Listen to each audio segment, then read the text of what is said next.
Nairobi within Nairobi County, we intend to receive without lawful authority or excuse made a certificate of birth number 300-868 purporting it to be a genuine certificate issued by Civil Registrar of Birth Ika. Nina Maria Wanjiku, is it true? Not true? Not true. Count 2. Uttering a false document contrary to section 353 of the Penal Code. The place of the offense, the 1st day of May 1998 at Nairobi Immigration Office within Nairobi County, knowingly and fraudulently uttered a false certificate of birth number 308. Nina Maria Wanjiku, is it true? Not true? Not true. Not true. My name is Ophir. That application is premised on one very short background. That is number 20 of 2002, where the accused person here is the petitioner, and the respondent is her former husband, that is Honorable Johnstone Muthamas. The peculiar thing about the criminal proceedings here, Your Honor, is every time there is positive negotiations on the High Court matter, the investigations disappear. And whenever people disagree in the High Court matter, there is a summons. As we speak right now, she has a physical abode in Mombasa, literally 100 meters from Muthamas police station.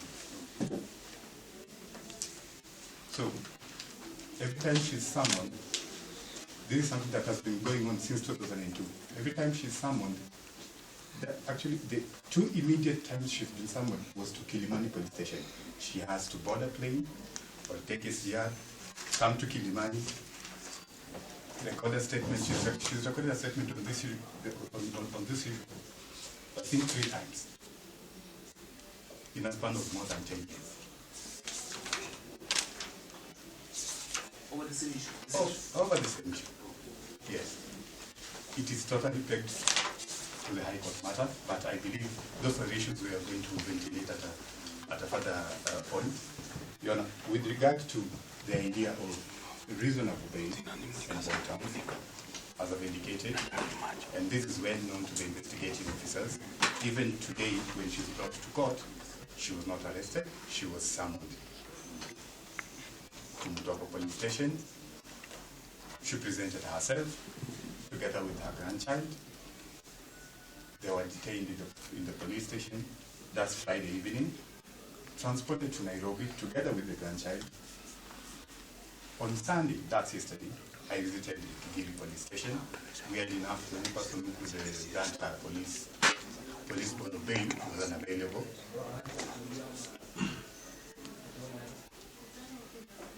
But for purpose of record, the physical abode of the accused person is well known.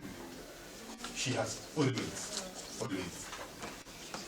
attended whenever she is summoned. I'd like to point out that all these summons were all informal, via phone call, where police calls you, tells you to attend. You leave your business in Mombasa, travel to Nairobi. She has always attended. And then last, Your Honor, she has a medical issue that requires daily medication. That's all. So why was she arrested on Friday? Now, I think maybe the prosecution might be in a better position to answer, because she was literally summoned. But maybe she can tell the court herself. 11:15 or so, 2 gentlemen in plain clothes came to my premises and told me that they would like me to go to the police station. Of course, at first, they were in plain clothes, they were on a boda, and I was a little afraid. So I asked for them to explain what it was all about. It was a bit of a tussle, but eventually it turned out that it was the same issue that has been outstanding for close to 10 years. All right, so I agreed. I asked them what it was all about again, because I'd already written statements, submitted tons of evidence, all right? And then it keeps on coming up. You know, they keep quiet, and suddenly I'm summoned again. And keep quiet, suddenly I'm suddenly. The Kilimani, when they first went to, when I was summoned to Kilimani, I attended. I flew from Nairobi. I attended the session when I gave the first statement and the documentary evidence. And then for the following, I think, 3 years, I kept on, whenever I came to Nairobi, popping in at the station to try and find out what their progress was, because they were very, very quiet, and I was keen to see the matter to closure. But there was never an answer. And then it was quiet until suddenly, again, a phone call, and we were called to immigration. All right, and I came up again, with my evidences, etc. And they listened to me, and they didn't even want to see. That was when you went to the immigration? I'll have to check the exact dates. This year? No, not this year. This year is another story altogether. There have been several of these summons. So that immigration, they listened to me and told me, okay, that's it. And we went home. And then again, we had another incident where an officer called me and said they were on the way to Muthamas and they wanted to see me. So I said, what about? And evidence submitted. They said, no, there's just something very small that we need to know, to clarify. So we fixed for an appointment the same day at 4 o'clock, because I live and raise my grandson. He's 7 years old. He's outside in the corridor. We live alone with him, and he was in school, attending virtual school, but it meant being online until the school session ends. So I asked for her indulgence, the officer's indulgence, and I said, classes end at 3. I prepare the child, give him a snack, prepare the child. 4 o'clock, we meet at the Muthamas base, police base, station. So I presented myself there at 4 o'clock, but the officer wasn't there.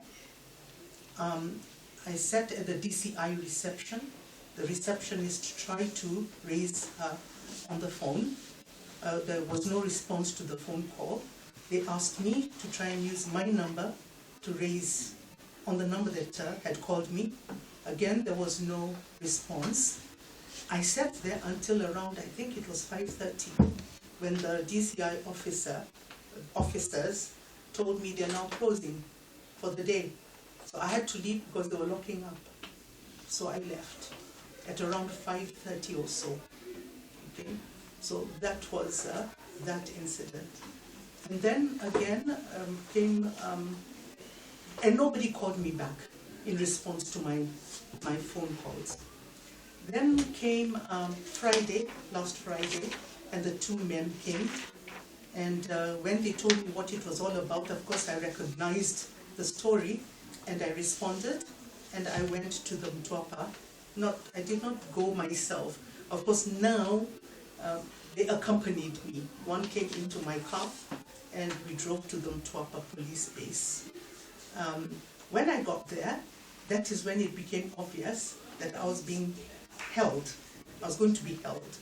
I was with my grandson. We were not allowed to leave. I asked for bail terms, for cash bail. And the DCIO did try to help at Muthamas, but the excuse I was given was that they had talked to the person in charge of the section in Kiambu, but the person had said that there was a car coming for me and that I had to wait for the car. So the car came, but it came at night, and then it was a matter of the officer in charge could not be found at that time, could not be reached at that time. So we spent the night at the police station with my grandson. And the next day I was told 6 o'clock in the morning, the trip to Nairobi starts. but it did not start until I think 11 a.m.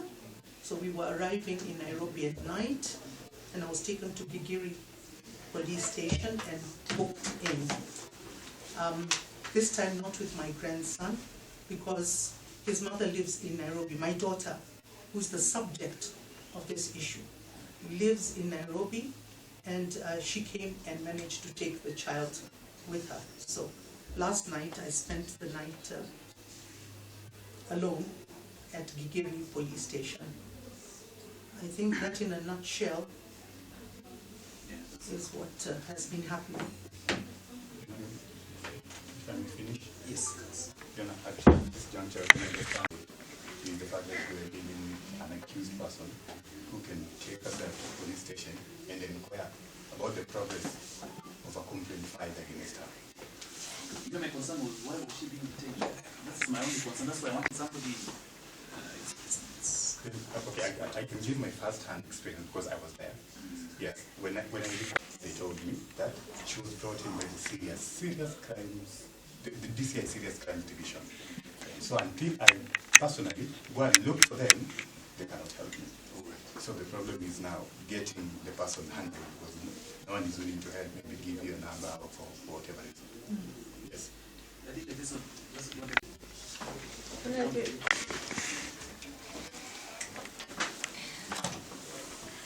At this point, we'd like to go and request that she be released on her own commissions. Politely, because Your Honor, Stretching my magnanimity.